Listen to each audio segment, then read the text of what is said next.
vermicasoil. Ito po ay rice hull. Mga ka-harden, ako po ay walang carbonized rice hull kasi wala pong available ngayon. Pero ang carbonized rice hull po ay nagbibigay lang din po yun din ng nitrogen sa halaman. Ito po ang vermicasoil, meron na rin po siyang nitrogen. So, sapat na po ito para sa ating mga halaman. Ito po ngayon ang aking ipaghalo.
Nito mga ka-harden ay meron po ako ditong 50% na garden soil, and of course mas marami po ngayon ang aking vermicasoil dahil nasa 30% po siya at 20% lang po ang aking carbonized rice hull. Yung aking rice hull po.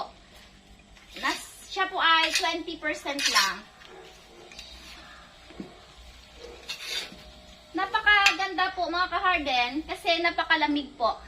Ito po, malamig dahil marami po siyang vermicasoil.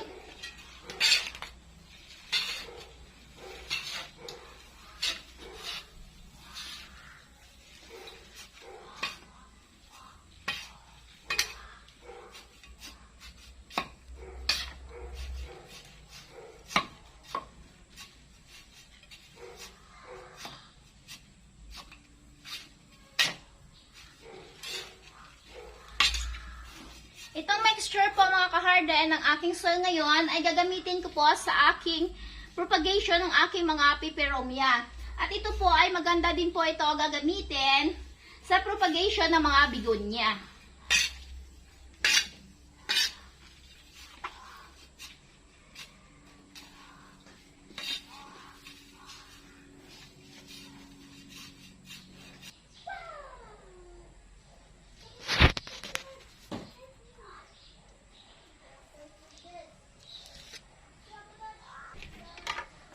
Magandang morning mga ka-harden! Ngayong episode na to ay ating tatalakayin ang tungkol po sa propagation nitong peperomia heart shape. Ayan po mga ka-harden.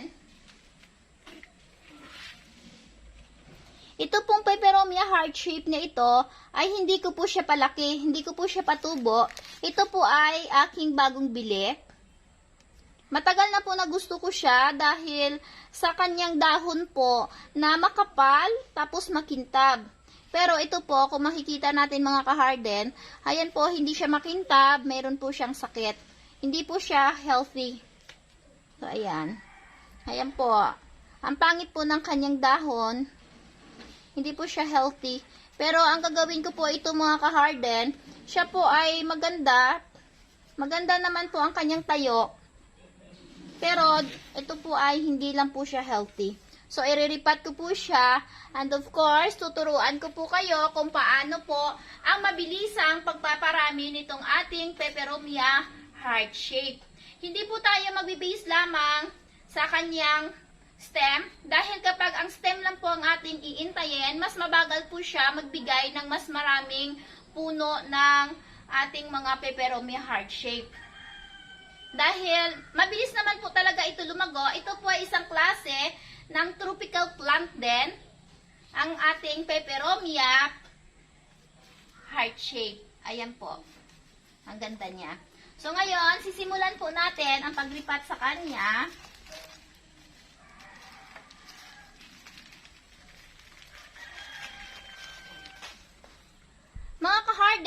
po ang peperomia heart shape. Siya po ay low maintenance din po na klase ng halaman. Isa po siya sa uri ng tropical plant na hindi po niya kailangan ang mga fertilizer madalas. Pwede po siya kapag nakikita nyo po na siya po ay healthy na, hindi na po healthy, pwede nyo po siya bigyan ng fertilizer kahit po ay mga 6 months or more. Para po siya, or sabihin natin, once a year po, pwede na po siya yung ganon. Para doon lang po ay umusbong siya ng mas marami. So, ito.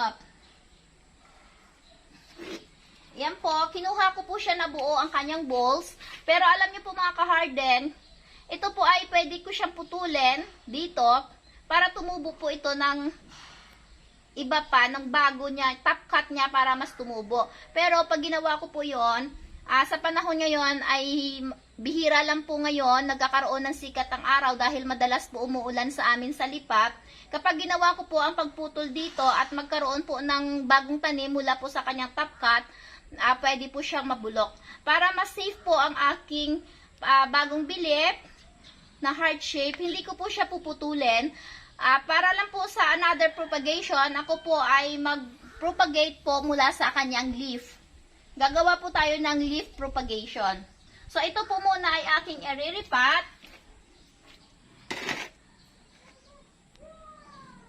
Para hindi po ma-distract mga ka-harden ang kanyang pagtubo, ang kanyang balls po, buo pa siya. Buo ko po siyang ilalagay para hindi po siya agad-agad magka-adapt doon sa bago kong soil.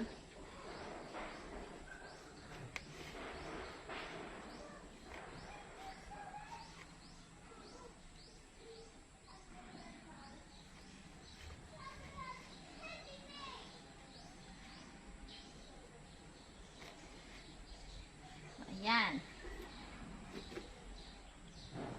Tapos, ang gagawin ko po, dahil mas maganda po yung soil na aking ginawa, mas marami po yung nutrients compare po ito sa kanyang soil. So, babawasan ko po ang soil sa taas at lalagyan ko po ng aking bagong soil na gawa para ang kanyang mga ugat po ay makakakuha agad ng nutrients mula po sa aking ginawang soil para sa kanya. Ayan. Ay! Muntik na.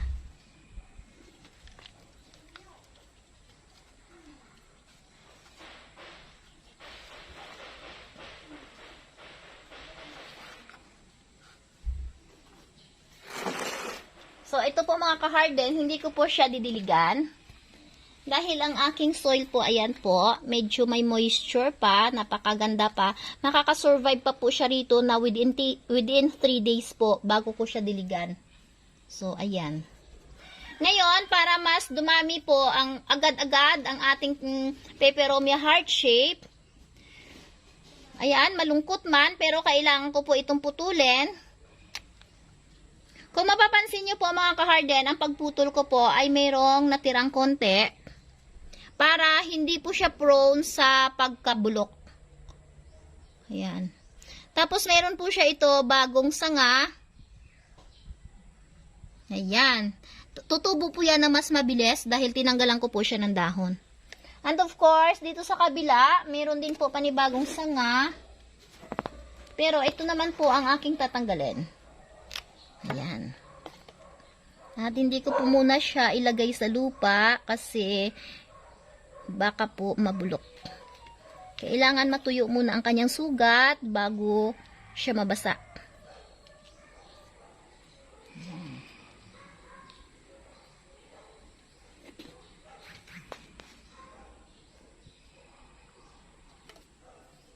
And of course, mga ka-harden, para mas maparami ko po ito agad, ayan, kunti na lang po ang kanyang natira. Mas mabilis po lalago ang mga bago niyang palabas na sanga. Kunin ko po siya. Ayan. Ayos. Ito po, sa ganitong itsura niya po, hindi po siya ganun kaganda dahil bagong tanim po siya. Pero alam niyo po mga ka-harden, kahit nakikita natin na hindi po siya ganito kaganda, hindi po siya ganun kaganda tingnan sa ating mata, pero alam niyo po, after 1 month po ito, mas magaganda po lalo ang kanyang tubo dahil po mas gaganda po ito ang mga bagong labas na sanga. At ito pang isang sanga.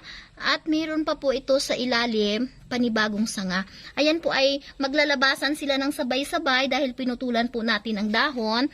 At mayroon pa po ito panibagong sanga kung saan pinutulan ko rin po siya ng dahon para mas mabilis po lumabas itong panibagong sanga. Ayan po mga ka-harden ang aking tip sa inyo. Paano po magpalago at paano po magparami agad-agad ng ating mga peperomia plants. At dito po tayo ngayon sa ating kinuhang 4 na leaves. Ito po. Siya po ngayon ay ipropagate natin. Ang ating gagawin po ay ikakat po natin ito sa gitna. Ayan.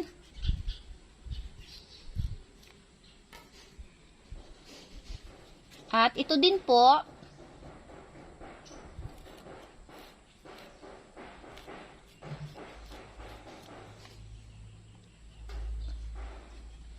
Ganon din po ito.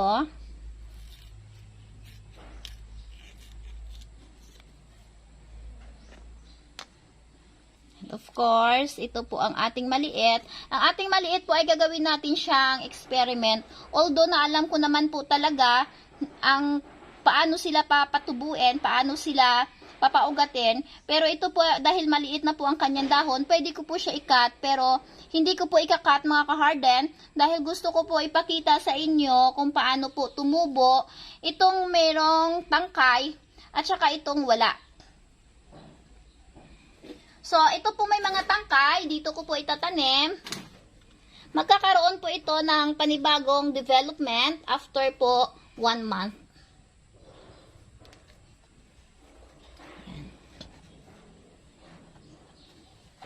Dahil po mga ka-harden, mas mabagal po ang pagkaroon nito ng panibagong sanga or panibagong pagkaugat, panibagong stem, mabagal po siya mag-produce ng panibagong halaman.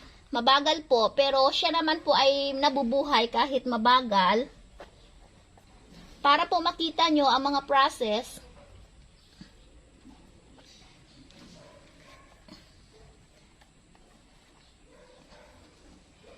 kailangan po nakaka-hold talaga sa kanya ang lupa nang hindi po siya pagalaw-galaw dahil mabigat po ang kanyang dahon. Makapal po ang dahon nitong heart shape na to. So, kailangan hold na hold po siya ng lupa para every time na pag dinidiligan natin ay hindi po siya gagalaw. So, tuloy-tuloy po ang pag-develop ng kanyang ugat kapag hindi po siya nadidistract. At ito naman po mga ka-harden, gaya ng sinabi ko, kapag ito po itatanim kong nakaganito, mabagal po ang kanyang pagtubo. Magkakaroon lang po siya dito ng isang panibagong tubo ng puno. Pero gagawin ko po para makita po ninyo mga ka-harden.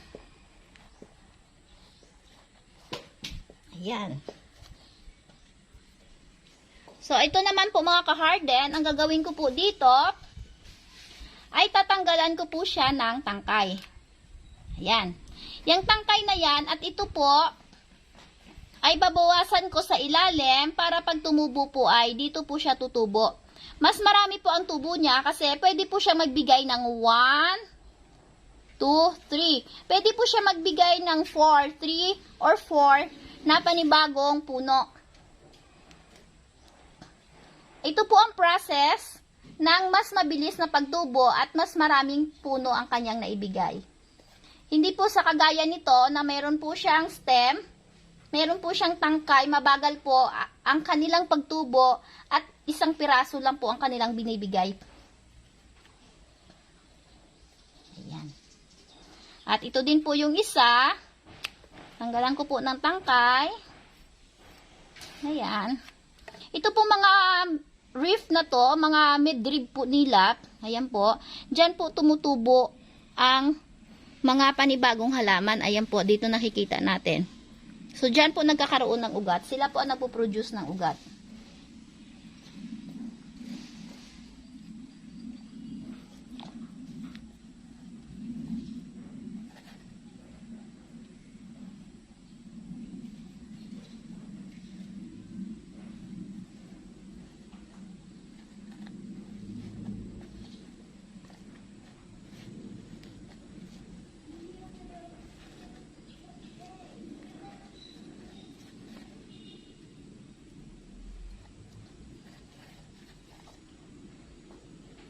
So, ito po mga ka-harden, kung makikita po natin, ito po ang pinutulan ko. Madalas po yan, pwede po siyang mabubulok.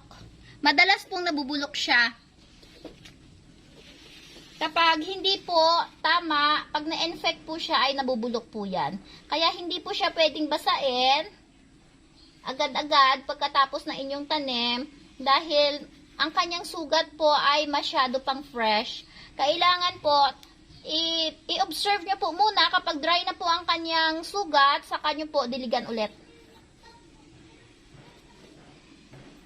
At ito po mga ka-harden, ito po ang pinaka-the best, pinaka-mas maganda itanim dahil ito po ang pinaka-mas mabilis tumubo. At ang pinaka-mabilis na mag-produce ng mga panibagong puno. Dahil po makikita natin ang kanyang rib po, ayan, 1, 2, 3, 4, 5. Bawat rib po yan, dyan po tumutubo ang mga panibagong puno ng ating peperomia heart shape.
sharing sa inyo tungkol po sa pagpaparami ng mabilisan ng ating peperomia heart shape. Sa mga hindi pa po nakapag-subscribe, paki-subscribe na po ng aking channel, paki-click po ng bell button all para ma-notify po kayo sa bawat videos na aking i-upload. This is at Halaman sa Lipat TV, nagsasabi ng maraming